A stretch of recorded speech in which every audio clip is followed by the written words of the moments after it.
Madam, మన పాప అను మెట్ల మీద పడిపోయింది, బాగా దెబ్బ తగిలింది. రండి మేడం. అయ్యో, పాపకి ఎలా దెబ్బ తగిలిందంటే ఎవరైనా రండి త్వరగా, చాలా రక్తం వస్తోంది.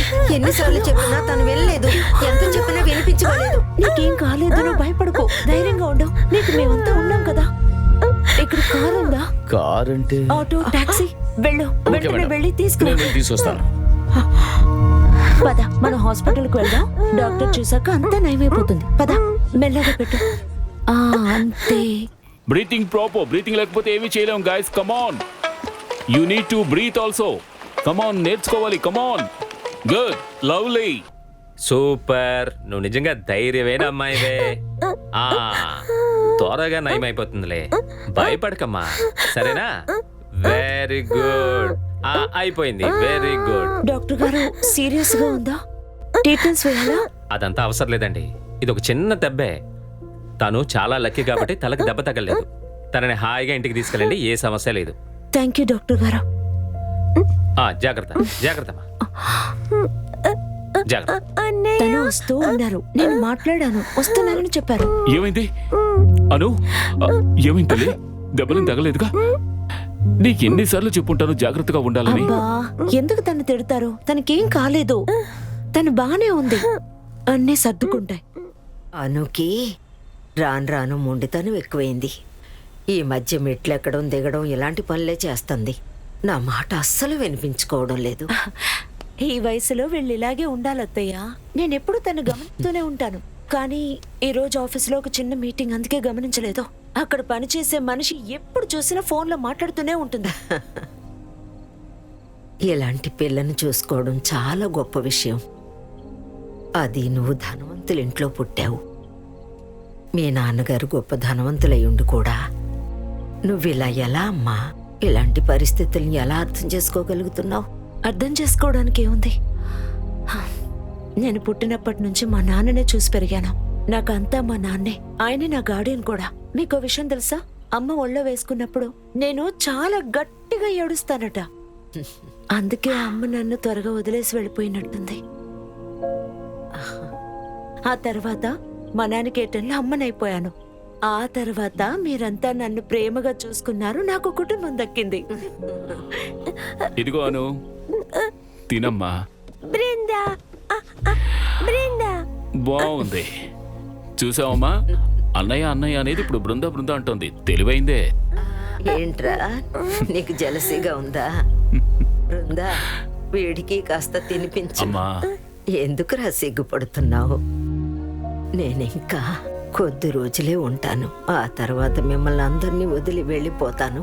ఆ తర్వాత బృందాయే మిమ్మల్ని చూసుకుంటుంది.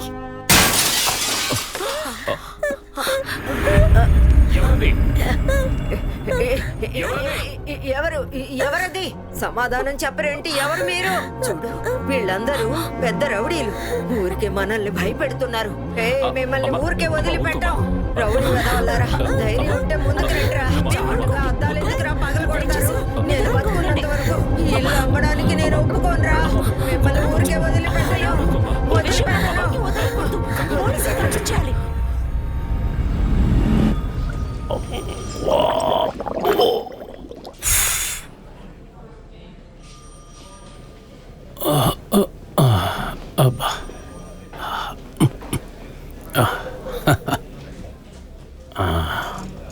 అప్పుడు మీ ఇంటి అద్దాలు ఎవరో పగలగొట్టారంటారు. సరే, ఈ కేసుని ఏ యాంగిల్లో చూడాలంటారు? కిటికీలు పగలగొట్టినట్లు రాసుకోవాలా? అలా రాసుకున్నానంటే ఈ కేసు చూశారంటే 509లో వస్తుంది. వాళ్ళు అటాక్ చేశారని రాసుకుంటే 324లో వస్తుంది. లేదు, అటెంప్ట్ టు మర్డర్ అంటే 307లో వస్తుంది. తర్వాత మర్డర్ అంటే మీకే తెలుసు, అదేంటంటే 302 అని. ఇప్పుడు మీరే చెప్పండి, మీకు ఏ కేసు వేస్తే షూట్ అవుతుందని. మీకు రూల్స్ తెలీదా? ఎందుకని నైస్గా తప్పుకోవాలని చూస్తున్నారు? ఎఫ్ఐఆర్ ఫైల్ చేయండి, వెంటనే ఇన్వెస్టిగేషన్ మొదలు పెట్టండి. అరే, మీరు ఖచ్చితంగా లాయర్ అయి ఉండాలి, లేకపోతే ఎక్స్ లాయర్ అయి ఉండాలి. నాకు ఒక విషయం చెప్పండి, లాయర్ అయితే మీ మాటలు మేము ఎప్పుడూ వింటూనే ఉండాలి ఏంటి? అది కాక జర్నలిస్టులు ఇప్పుడంతా జనాలు మమ్మల్ని పరిగెత్తిస్తున్నారు. సార్, ఇది చాలా సీరియస్ అయిన ఇష్యూ. మీరు చెప్పేది వింటుంటే ఏదో పిల్లలు క్రికెట్ ఆడి అద్దం వెరగొట్టినట్టుగా చెప్తున్నారు. మేము జరిగిందంతా మీకు వివరంగా చెప్పాం, ఎవరు సస్పెక్ట్ కూడా చెప్పాం. కానీ మీకు అదంతా జోక్గా ఉందా? మరేం చేయాలి? రాయమంటారా? అదేంటంటే కౌన్సిలర్ ఆకాష్ పాలు, ఎమ్మెల్యే అరుణబరాయి ఇద్దరూ కలిసి ఒక పెద్ద రాయిని తీసుకొచ్చి క్యాన్సర్ పేషెంట్ అయిన వీళ్ళ అమ్మ మీద విసిరారని రాసుకోమంటావా? తర్వాత ఆ రాయికి స్పాన్సర్ ఎవరంటే ఈయన చిన్నాన అమెరికా గోషప్పని రాసుకోమంటావా? సార్ మీరు మీ బాధ్యత కంటే ఈ పేర్లకి ఎక్కువ విలువిస్తున్నట్టున్నారు. మీరెందుకు ఎఫ్ఐఆర్ ఫైల్ చేయడం లేదు? ఆ విరిగిపోయిన గాజు ముక్కలు ఎవరికైనా గుచ్చుకుని గాయమైతే? ఇలా చూడు బాబు, మీ ఇంటి అద్దాలనే వాళ్ళు రాయేసి పగలగొట్టారు. మీరేమనుకుంటున్నారు? నేను కొనుక్కున్న 2 బెడ్రూమ్ ఫ్లాట్ అమ్మేసి వేరే ఊరికి ట్రాన్స్ఫర్ అవ్వాలనా? సార్ ఒక పోలీస్ ఆఫీసర్ అయ్యండి ఎందుకు ఇంత భయపడుతున్నారు? అటువంటి గూండాస్కి లైసెన్స్ ఉందా? నాకు భయమా? భయం ఉంది, భయం ఉంది. నేను మిడిల్ క్లాస్ అయినందువల్ల భయపడుతున్నాను. అలాగే భయపడి అలవాటు పడిపోయాను. ఏం చేయమంటావు? నా ఇంటికి బయట నేను ధైర్యాన్ని చూపించాను అనుకో, అలాగే నా జీవితం అలాగే నాశనం అయిపోతుంది. ఇది ఆ లాయర్ గారికి బాగా అర్థమవుతుంది. నేను ఒకే ఒక విషయం చెప్తున్నా, మీరు చెప్పిన పేర్లు నేను రాయలేను. మీరు చెప్పిన కథనే అలాగే కావాలంటే రాసుకుంటాను. తర్వాత సాయంత్రం మీ ఇంటికి వచ్చి నేను టీ తాగుతాను, సరేనా? చక్కెర వేయొద్దు. నాకు ఒక విషయం చెప్పండి. మీరిద్దరూ నాకు ఎన్నో విషయాలు చెప్పేశారు. నేను మీ ఇద్దరికి ఒక అడ్వైస్ ఇస్తాను. అది మీరు విన్నారనుకోండి, చాలా బాగుంటుంది. ఎందుకని మీ చిన్నాన్నతో మీరు గొడవలు పెట్టుకుంటున్నారు? ఆయన ఎంతో పెద్ద డబ్బు గల ఆయన కదా. అందుకని నోరు మూసుకొని మీరు ఎలాగోలాగా సర్దుకోండి. ఇది నేను మీకు ఎందుకు చెప్పానంటే మీ మంచి కోసమే నేను చెప్తున్నాను. కొంచెం నేను చెప్పేదాని గురించి ఆలోచించండి.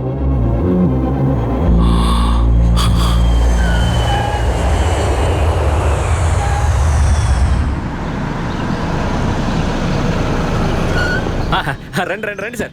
తీండ్రా లగేజ్ తీండ్రా. రేయ్, రండి సార్, రండి నేను సార్. వస్తున్నానని ఎమ్మెల్యేకి చెప్పావా? ఆయన ఇప్పుడు వచ్చేస్తారు సార్. ఆయన ఏదో మీటింగ్ ఉందని వెళ్ళారట. సరే సరే సరే. బిషు, పేపర్స్ అన్ని రెడీయా? Yes sir. నేను చెప్పిన కరెక్షన్స్ అన్ని చేసేసావా? ఎస్ సార్, అవును, అంతా చేశాను చేశాను. సార్. కానీ ఏదో ఒక సైన్ మారుతుంది సార్. అందువల్ల పెటిషన్ వేయడానికి కష్టంగా ఉంది. ఇటువంటి సొల్లు కబుర్లు వినడానికి నేను అక్కడి నుంచి రాలేదు. I want the deal to be done. You understand? Hand writing specialist ని ఇక్కడికి తీసుకురా. ఫేక్ సైన్ చేయొచ్చు. I don't care. నేను బోల్డ్ అంత డబ్బు ఇచ్చాను మీకు. ఆ డబ్బును ఖర్చు పెట్టి ఎలాగైనా పని పూర్తి చేయండి. తప్పకుండా రండి సార్. ఏ అర్ణవ్, ఆయన నేను హోటల్కి చెప్పాను కదా. వచ్చేసాను. చూడండి, మీకు ఒక విషయం చెప్పమంటారా? ఇలాంటి డ్యూటీ ఫ్రీ బాటిల్ ఎంతకు దొరుకుతుందంటారు? అది తెలుసుకుని ఏం చేస్తావు? నువ్వు పొలిటీషియన్ కదయ్యా, నీకు అన్ని ఫ్రీగానే దొరుకుతాయి. వర్షమైనా తుఫానైనా నువ్వు అడిగిన వెంటనే వచ్చేస్తాయి. చూడండి, నేను చెప్పింది మీరు సరిగ్గా అర్థం చేసుకోలేదు. ఇప్పుడు మాకు అన్ని చోట్ల చాలా ప్రెషర్ ఉంది. ఆర్నబ్ 10 బాటిళ్లు విస్కీ తీసుకురా. ఆర్నబ్ 200 ప్యాకెట్ల బిర్యానీ కావాలి.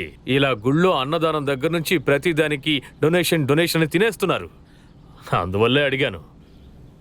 ఇలా చూడండి బిషు, Yes, sir. నేను చెప్పినట్టుగా ఆ డాక్యుమెంట్స్ ని రెడీ చేయండి. Okay sir. అవును, నువ్వేదో ప్లాన్ గురించి చెప్పావు, అది క్లియర్ గా చెప్తావా? ఇలా చూడు కుంజా, ఆ, అన్ని విషయాలు వివరంగా చెప్పు. ఆయన ఎంతవరకు చాలా ఇచ్చారు కాబట్టి ఆయన మాట కాదలేం. మీరు బాధపడద్దు. చుట్టుపక్కల ఉన్న వాళ్ళందరినీ విచారించి పోలీస్ రిపోర్ట్ రెడీ చేసింది. ఆ రిపోర్ట్ని మేము ఇప్పుడు ఆకాష్ ఆఫీస్ కూడా పంపించాం. ఏం రిపోర్టు? అంటే ఆ ఇల్లు చాలా అపాయకరమైనది. ఏ సమయమైనా విరిగిపోవచ్చు. అందుకనే ఆ ఇల్లుని ఖాళీ చేయండి. అలా చేయకపోతే కార్పొరేషన్ వాళ్ళు వచ్చి వాళ్ళు పని చేస్తారు. ఈ ఇల్లు పాత పడిపోయింది, ఎప్పటికైనా కూలిపోవచ్చని మున్సిపాలిటీ వాళ్ళు డిక్లేర్ చేశారు. అంచేత ఎవరు ఇటు రావద్దు.